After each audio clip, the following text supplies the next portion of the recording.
Може.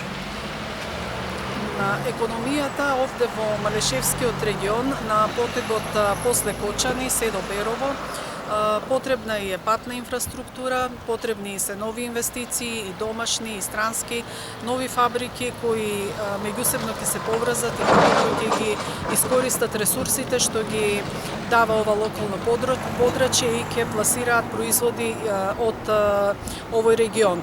Ова е нешто што го слушнавме денес во неколкуте компании кои ги посетивме овде во Македонска Каменица и Делчево, а понатаму во текот на денот ќе продолжиме со посети и средби и во Берово и Пехчево. Ова за овој регион ќе значи пред се задржување на младите во регионот, бидејќи познато е дека млади и цели семејства се иселуваат не само надвор во земјата, туку и во други делови на Република Македонија и секако ќе даде еден инпут за растот на економијата на национално ниво. Граѓаните на Македонија ги трпат и понатаму ќе ги трпат последиците од лошото владење на оваа влада на СДСМ и ДУИ, која во изминатите 7 години ја урниса македонската економија.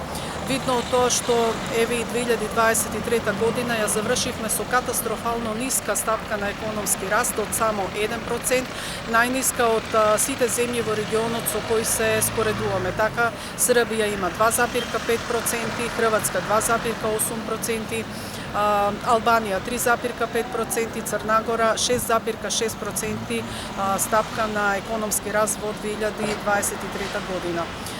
Затоа време е за промени, време е со лидерство, визија, посветеност и домакинска работа да обезбедиме побрз и одржлив економски раст и подобар животен стандард за граѓаните на Република Македонија.